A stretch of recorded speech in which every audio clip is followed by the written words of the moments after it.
তবে এরই মধ্যে সপরিবারে দেশ ছেড়েছেন বেনজির আহমেদ। এরপরই প্রশ্ন উঠেছে, কোন দেশে পালালেন তিনি? আরো জানাচ্ছেন সহকর্মী সাদাত রিফাত। রাজধানীর গুলশান 1-এর জি ব্লকের র্যাঙ্কন আইকন টাওয়ারের এই ভবনে থাকতেন পুলিশের সাবেক প্রধান বেনজির আহমেদ ও তার পরিবার। দুর্নীতির অভিযোগ ওঠার সাবেক আইজিপি বেনজির আহমেদ দেশের বাইরে চলে গেছেন কিনা, ব্যাংক থেকে সব অর্থ তুলে নিয়েছেন কিনা, এসব বিষয়ে কিছু জানা নেই বলে মন্তব্য করেছেন আওয়ামী লীগ সাধারণ সম্পাদক। সংবাদ সম্মেলনে তিনি বলেন, বিএনপি দুর্নীতিবাদদের তালিকা করতে চাইলে নিজ দলের শীর্ষ নেতাদের নাম শুরুতেই চলে আসবে। হতারে ধরতে পারলে মনো বেরি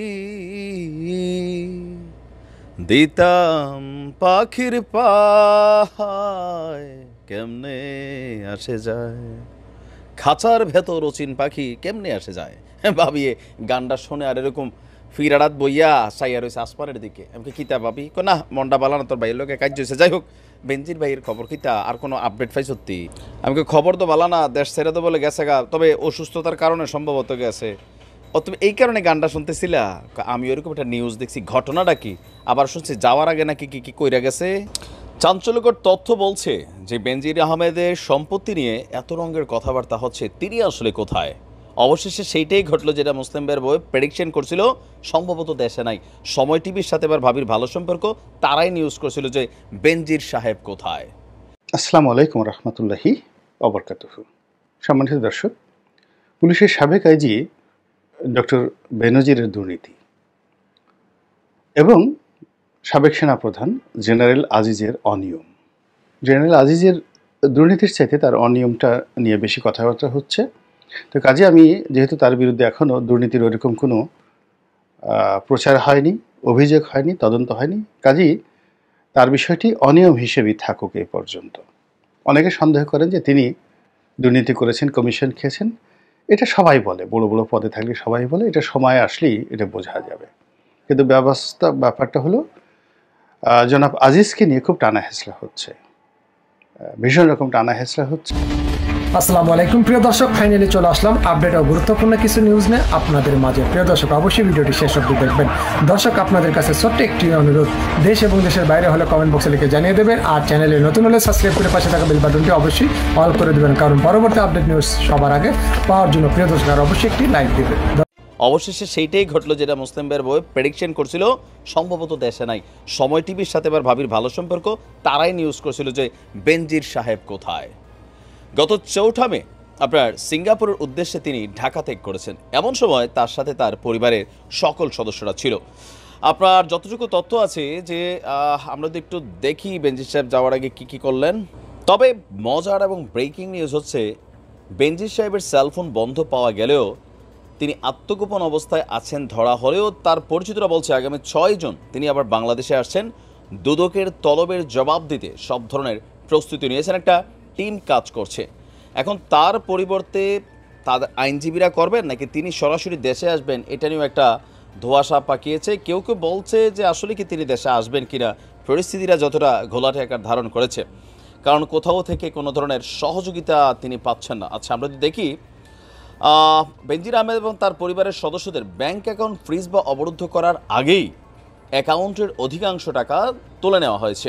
ধারণা করা হয়েছে এসব ব্যাংক অ্যাকাউন্টের অর্থ উঠিয়ে নেওয়া হচ্ছে। শুধু তাই নয়, ঢাকায় একটি বাড়ি, দুবাইয়ের একটি অ্যাপার্টমেন্ট কেনার পর তা বিক্রিও করে দিয়েছেন বেনজির সাহেব।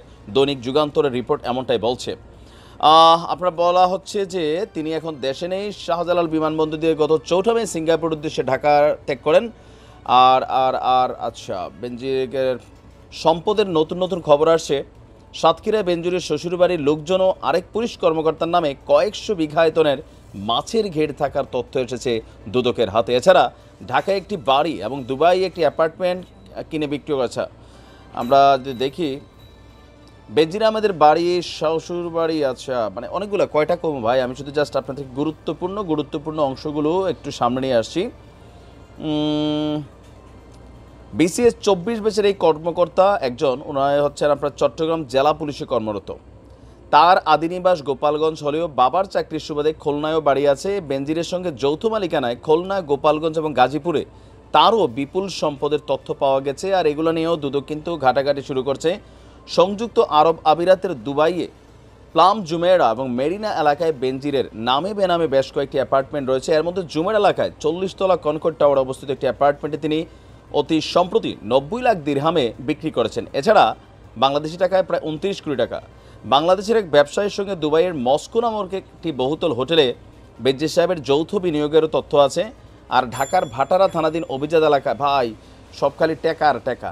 এখন দেখা যাক কি ঘটে নাকি। তো মোটামুটি যাওয়ার আগে ব্যাংকের অ্যাকাউন্ট তিনি টেকনিক্যালি খালি করে ফেলছেন, দুদক এমনটাই বলছে বা তথ্য এমনটাই আসছে গণমাধ্যমের অভিযোগ। হয়নি, তদন্ত হয়নি, কাজেই তার বিষয়টি অনিয়ম হিসেবেই থাকুক এই পর্যন্ত। অনেকে সন্দেহ করেন যে তিনি দুর্নীতি করেছেন, কমিশন খেয়েছেন। এটা সবাই বলে, বড় বড় পদে থাকলে সবাই বলে, এটা সময় আসলেই এটা বোঝা যাবে। কিন্তু ব্যাপারটা হলো জনাব আজিজকে নিয়ে খুব টানা হেঁচড়া হচ্ছে, ভীষণ রকম টানা হেঁচড়া হচ্ছে। এবং এই মুহূর্তে ডক্টর আজিজ এবং ডক্টর বেনজির মনে হচ্ছে বাংলার রুশদি, সালমান রুশদি।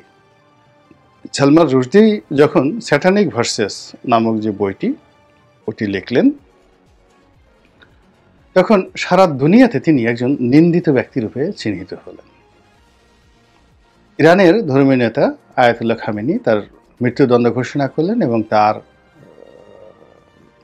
কেউ যদি হত্যা করতে পারে তাহলে তিনি একটি বিরাট অঙ্কের পুরস্কার ঘোষণা করলেন এবং সেটি এখনো বহাল আছে। এবং তিনি বেশ কয়েকবার প্রাণনাশের যে শুধু হুমকি নয়, প্রাণনাশের মুখোমুখি হয়েছেন এবং তার একটি চোখ রীতিমতো তুলে নেওয়া হয়েছে এক এক জায়গাতে আমেরিকাতে আক্রমণ করে।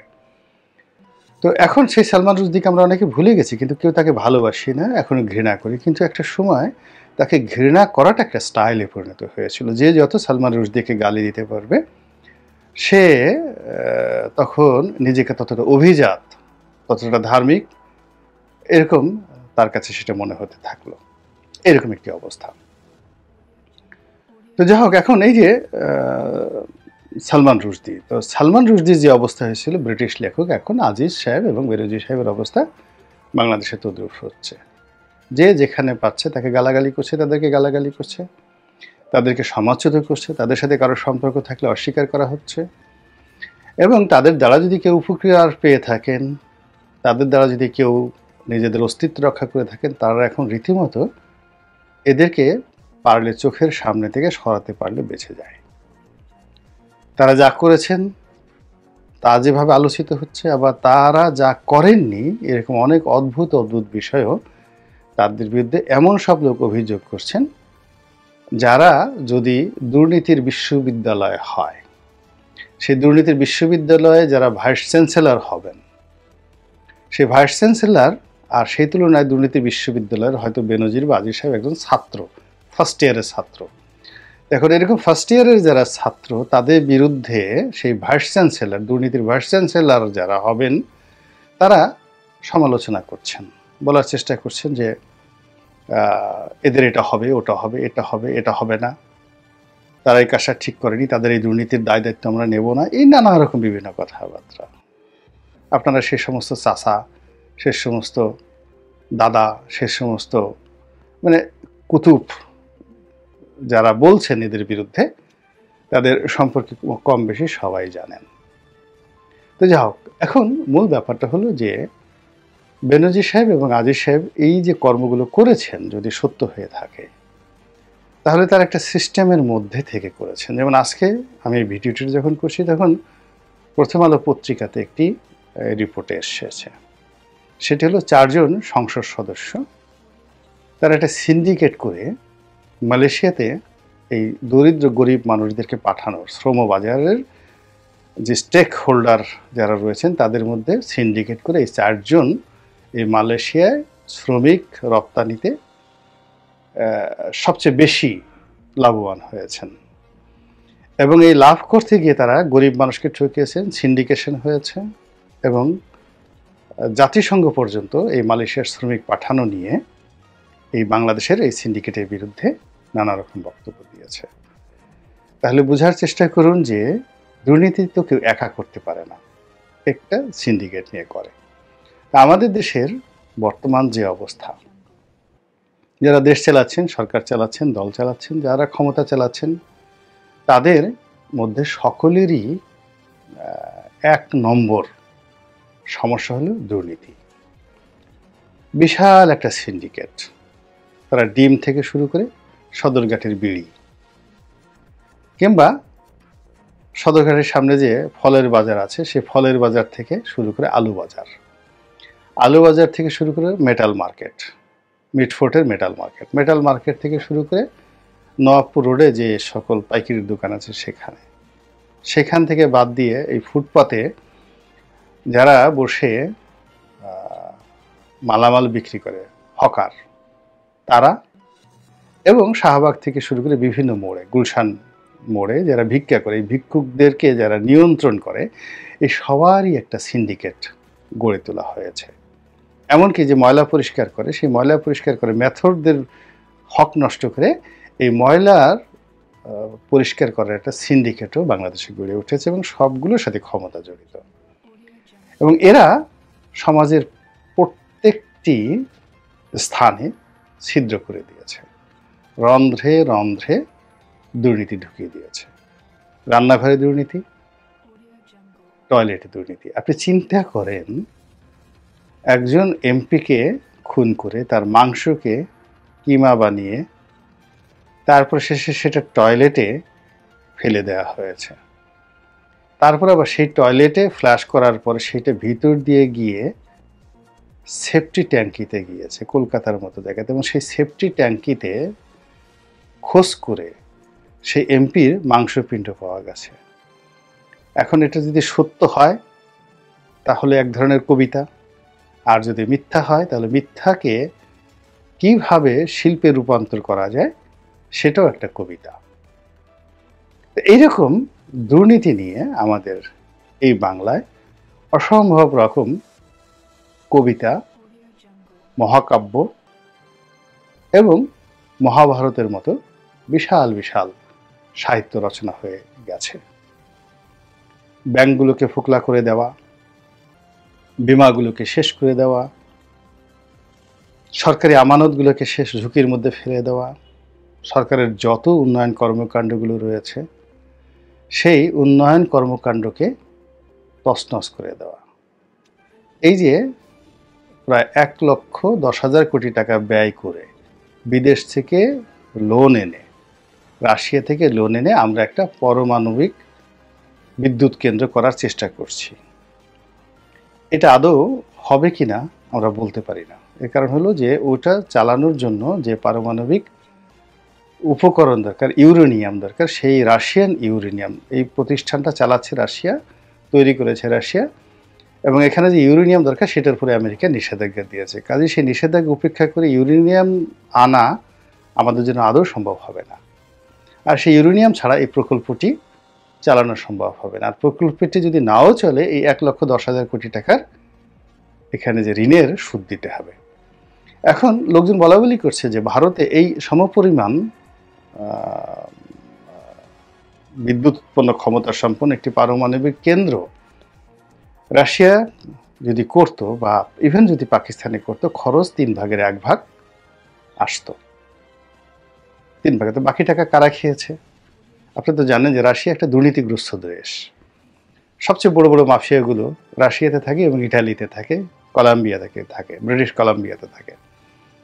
তো এরকম রাশিয়ার এই প্রকল্পের সাথে রাশিয়ান দুর্নীতিবাজরা আছে, এবং সেই দুর্নীতিবাজদের কবলে পড়ে মানে এখানে এই যে বালিশ কেলেঙ্কারি হয়েছে, একটা বালিশের দাম নাকি 16,000 না কত হাজার টাকা, এবং সেই বালিশ নিচতলা থেকে যেখানে থাকবে সেখানে উঠানো ক্যারিং কস্ট এটা নাকি 5,000 টাকা। একটা বালিশ ধরুন গাড়ি থেকে, ট্রাক থেকে নামিয়ে সেই যে রেস্ট হাউস করা হয়েছে সেই রেস্ট হাউসের রুমে নিয়ে যাবে, তাকে এই বালিশ মাথায় করে নিয়ে যাবে, পার বালিশ, প্রতি বালিশ 5,000 টাকা করে। এবং এই বালিশটা কেমন এবং এই বালিশ কত আরাম, এই জন্য বাংলাদেশের যে প্রথিতযশা অর্থনীতিবিদ ডক্টর দেবপ্রিয় ভট্টাচার্য তিনি বলেছেন তার খুব শখ, তার খুব ইচ্ছা তিনি যদি এমন একটা বালিশে একটু শুইতে পারতেন। তাহলে বোঝার চেষ্টা করুন যে দুর্নীতির ফ্যান্টাসিটা কোন জায়গায় চলে গিয়েছে। তদ্রূপ এই যে রূপপুর পরমাণু কেন্দ্র, সেখান থেকে আপনি যদি বঙ্গবন্ধু টানেল আসেন, সেখান থেকে পদ্মা সেতু আসেন, সেখান থেকে মেট্রো রেল আসেন, এলিভেটেড এক্সপ্রেস ওয়ের কথা চিন্তা করেন, ঢাকা চিটাগাং হাইওয়ের কথা চিন্তা করেন, যত বড় বড় মেগা প্রজেক্ট হয়েছে যেগুলো 5,000 কোটি টাকার উপরে এক একটা প্রকল্প, সেই সকল প্রকল্পে কি পরিমাণ দুর্নীতি হয়েছে এবং কারা কারা করেছে এবং এদের সিন্ডিকেট কত বড়। এখন এগুলো চিন্তা করলে আজিজ এবং বেনজিরকে মনে হবে শিশু, একেবারে অবোধ শিশু। এনএসআইয়ের একজন কর্মকর্তার ওয়াইফের অ্যাকাউন্টে 120 কোটি টাকা ট্রানজ্যাকশন হয়েছে। এটা তখন মনে হবে যে একটা বালুকণা, দুর্নীতির একটা বালুকণা। কিংবা স্বাস্থ্য বিভাগের একজন ড্রাইভার, তার 400 কোটি টাকার সম্পত্তি, কিংবা একজন ওসি প্রদীপ, তার 1000 কোটি টাকার সম্পত্তি, এগুলো সব একেবারে বিন্দুকণা মনে হবে যদি সার্বিক অর্থে যে সিন্ডিকেটটি এখন দুর্নীতির ময়দানে সক্রিয় রয়েছে। এবং এ সকল সিন্ডিকেটের যারা বাবা, যারা দাদা, যারা বড় ভাই, আমরা তাদেরকে চিনি। এদেরকে আমরা সবাই হোয়াইট কালার্ড ম্যান বলি। মানে সমাজে বিভিন্ন পদ পদবিতে বসে তারা নীতি কথা বলেন, সমাজকে নেতৃত্ব দেন, রাষ্ট্রকে নেতৃত্ব দেন, এরকম অনেক লোক আছে। কিন্তু তলে তলে এরা হলো চোরের বাবা, মানে চোর সিন্ডিকেটের বাবা। তলে তলে এরা হলো যাকে বলা হয় ডাকাত সিন্ডিকেটের নেতা। তলে তলে এরা হলো লুটেরা সম্প্রদায়ের নেতা। তো এই সকল লোকগুলো সম্মিলিতভাবে তাদের যে সিন্ডিকেশন রয়েছে, টেকনাফ থেকে তেঁতুলিয়া, পেট্রোল থেকে কেরোসিন, কেরোসিন থেকে সিএনজি, সিএনজি থেকে এলএনজি, সব জায়গাতে তারা তাদের যে লোভের নখ, লোভের জিহ্বা, এগুলো তারা বসিয়ে দিয়েছে। এগুলো বসিয়ে দেওয়ার ফলে কি হলো, তারা তাদের স্বার্থ হাসিল করেছে। হাসিল করে এমন একটা পর্যায়ে চলে গেছে তাদের ভয়, লাজ, লজ্জা বলতে কিছু নেই। এই বেনজির যখন ক্ষমতায় ছিল তখন তিনি পুলিশ বাহিনীদেরকে সততার সবক দিতেন, এভাবে তোমরা সত্যতার সাথে দায়িত্ব পালন করবে। এখন চিন্তা করেন তো, এই যে তার দুর্নীতির এটা যদি কিয়দাংশ সত্য হয়ে থাকে, তাহলে তাদের সেই বক্তব্য সেদিন যারা শুনেছে তাদের মনে কি ধরনের নেতিবাচক প্রতিক্রিয়া এখন হচ্ছে। এরপর তাকে একটা পুরস্কার দেওয়া হয়েছে, শুদ্ধাচার পুরস্কার। মানে তিনি নিজে সৎ থেকেছেন এবং পুরো বাহিনীকে সৎ করেছেন। যে লিডার, পুলিশ লিডার, তিনি সেই পুরস্কার পেয়েছেন, জাতীয় শুদ্ধাচার পুরস্কার। স্বয়ং প্রধানমন্ত্রী তাকে এই পুরস্কার দিয়েছেন। আর সেই শুদ্ধাচার পুরস্কার প্রাপ্ত লোকের বিরুদ্ধে এই কথাবার্তা হচ্ছে। তো সেই সময় যখন তার উর্দি ছিল, পোশাক ছিল, তখন যে অহমিকা নিয়ে তিনি দুর্নীতির বিরুদ্ধে কথা বলতেন, ছোট ছোট দুর্নীতিবাজদেরকে নানা উপদেশ দিতেন। এখন বেনজির এবং আজিজ সাহেব সম্পর্কে অনেক বড় বড় মানুষ, বড় বড় দুর্নীতিবাজদের হোতা, পিতা, নেতা, তারা যে সকল কথাবার্তা বলছেন, রাগ কন্ট্রোল করা যাচ্ছে না, মেজাজ ঠিক থাকছে না, পুরো শাসন ব্যবস্থাকে, রাষ্ট্রযন্ত্রকে ফোকলা করে দিয়ে এরা যে কথাবার্তা বলছে, তাদের জন্য শুধুমাত্র এতটুকু আল্লাহর কাছে দোয়া, আল্লাহ রাব্বুল আলামিন এই বেনজির আজিজ সাহেবকে যে তুমি দৃষ্টান্তমূলক শিক্ষা দিচ্ছ, এর চাইতেও অধিকতর দৃষ্টান্তমূলক শিক্ষা তুমি তাদেরকে দাও। আমরা তো ক্ষতিগ্রস্ত হয়েছি, আফসোস নেই, কোনো অভিযোগ নেই আল্লাহ, এটা আমাদের জন্য শিক্ষা। কিন্তু আমরা যেন তৃপ্তি সহকারে, নয়ন ভরে ওই সকল পাপিষ্ঠদের পরিণতি দেখতে পারি আল্লাহ, তুমি সেই সুদিন আমাদেরকে দাও। আসসালামু আলাইকুম রহমতুল্লাহি ওয়া বারাকাতুহু।